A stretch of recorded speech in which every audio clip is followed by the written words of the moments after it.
राजस्थान की राजनीति में एंग्री यंग मैन कहे जाने वाले नरेश मीणा एक बार फिर अपने तेवरों की वजह से सुर्खियों में हैं। टोंक कोर्ट में पेशी के दौरान नरेश मीणा ने न सिर्फ सरकार को पुराने वादे याद दिलाए, बल्कि बीजेपी के भीतर मचे लेटर कांड पर भी तीखा हमला बोला। उनके बयान साफ संकेत दे रहे हैं कि आने वाले दिनों में राजस्थान की राजनीति और ज्यादा गर्माने वाली है। जी हाँ, इसी को लेकर नरेश मीणा जब जो है यहाँ पर कोर्ट पहुंचे हैं तो उनका एक वीडियो जो है काफी ज्यादा देखने को मिल रहा है। तो पहले आप ये वीडियो देखिए कि नरेश मीणा आखिरकार इस वीडियो में क्या कुछ कहते हैं। दो मुकदमे मेरे यहाँ टोंक कोर्ट में चल रहे हैं, 166 और 167। आज माननीय कोर्ट का आदेश था तो उसकी पालना में मैं यहाँ व्यक्तिगत तौर पर हाजिर हुआ हूँ। 166 में जो बेल कैंसिलेशन का उसको 21 फरवरी डेट दी है, नेक्स्ट डेट, और जो चार्ज 167 में चार्ज फ्रेम होना था तो आज मेरे ऊपर चार्ज फ्रेम किया है। अब मुकदमा चल रहा है।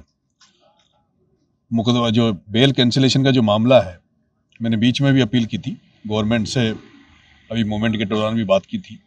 उम्मीद है कि सरकार ने, जो माननीय मुख्यमंत्री जी ने मेरे फादर से जब समझौता किया था जब मैं जेल में था, उसमें ये भी बात थी कि मुकदमे वापस लेंगे।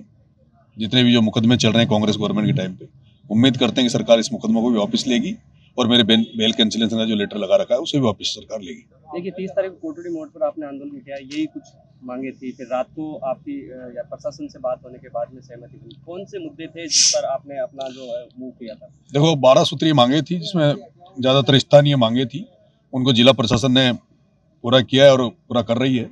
दूसरा, कुछ सरकार से जो हमारे जो मुकदमों को वापस लेने का मामला था, 14 गाँवों को वापस देवली से उनियारा जोड़ने का जो मामला था, उस पर बात चल रही है और मुझे उम्मीद है कि जल्दी सरकार जिन अधिकारियों से बात हुई थी वो बुला के और उन पर भी काम करेगी। देखिए, यानी कि सोप थाना में महिला से बर्बर को लेकर भी आंदोलन का एक मुद्दा था, उसमें भी उसमें एसपी साहब ने आश्वस्त किया था और मेरे हिसाब से वो भी जांच चालू कर दी है।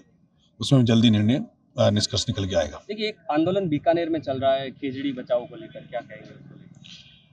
अभी सोलर के नाम पर जिस तरह से पूरे देश में जो संपदा है, देश की संपदा, उनको बेचा जा रहा है, निजी हाथों में दिया जा रहा है, और उसका उदाहरण एक राजस्थान में भी चल रहा है कि सोलर के नाम पर लाखों हेक्टेयर जमीनों को बिना पैसे के अडानी को दिया जा रहा है।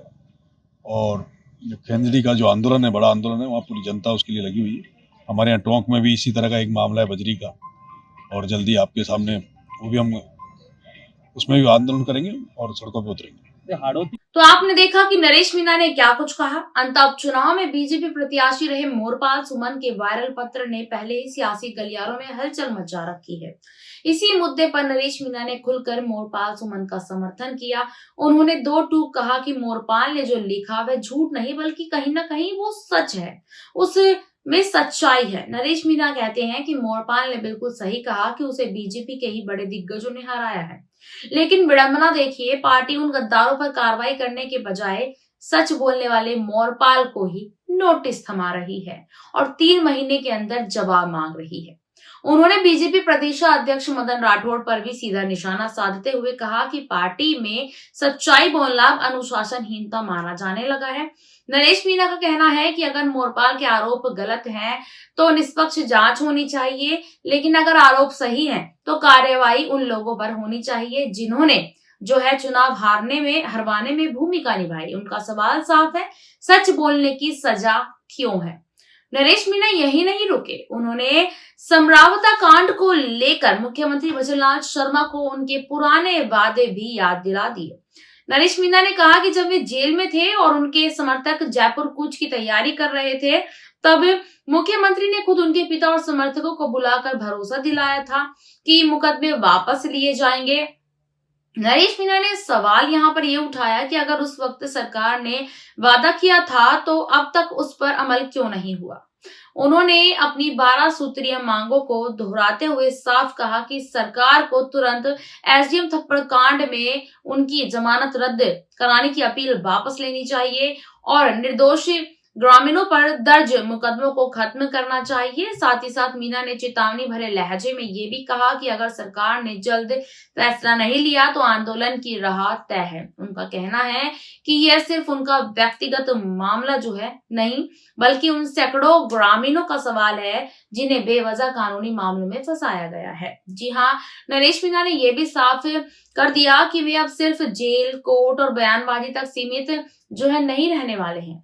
उन्होंने ऐलान किया कि जल्द ही सस्ती बजरी को लेकर बड़ा आंदोलन शुरू किया जाएगा। जी हाँ, मीना का आरोप है कि बीसलपुर बांध में गाद निकालने के नाम पर बजरी का बड़ा खेल चल रहा है और आम जनता को महंगी बजरी खरीदने के लिए मजबूर किया जा रहा है। उनका यह भी कहना है कि जब सरकार खुद गाद निकाल रही है तो फिर बजरी आम लोगों को सस्ते दामों पर क्यों नहीं मिल रही है। नरेश मीना ने इसे सीधे सीधे भ्रष्टाचार से जोड़ा और कहा कि यह मुद्दा जल्द ही सड़क से सदन तक गूंजेगा। इसके अलावा सवाई माधोपुर में हुई महिला की हत्या पर भी नरेश मीना ने गहरा दुख यहां पर जताया है। उन्होंने पुलिस को साफ चेतावनी दी कि अगर जल्द कार्यवाही नहीं हुई तो वे खुद पीड़ित परिवार के साथ सड़क पर उतरेंगे। नरेश मीना ने कहा कि कानून का डर खत्म होता जा रहा है और सरकार को जो है सख्ती दिखानी ही होगी। कुल मिलाकर नरेश मीना के ये बयान सिर्फ बयान नहीं है, बल्कि आने वाले राजनीतिक संघर्ष का ट्रेलर माना जा रहा है। मोरपाल सुमन का लेटर, समरावता कांड और बजरी आंदोलन और कानून व्यवस्था, हर मोर्चे पर नरेश मीना सरकार और बीजेपी को घेरने में जो है जुटे हुए हैं या यूं कह लीजिए कि तैयारी कर रहे हैं। बड़ा सवाल यहाँ पर यही है, क्या सरकार अपने पुराने वादों पर अमल करेगी या फिर नरेश मीना का जो एंग्री यंग मैन अवतार राजस्थान की राजनीति में एक नया आंदोलन जो है यहाँ पर खड़ा करेगा। आने वाले दिन बताएंगे कि यह तेवर सिर्फ चेतावनी है या फिर बड़े सियासी तूफान की शुरुआत।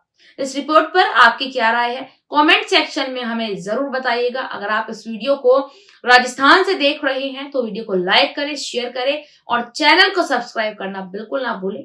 धन्यवाद।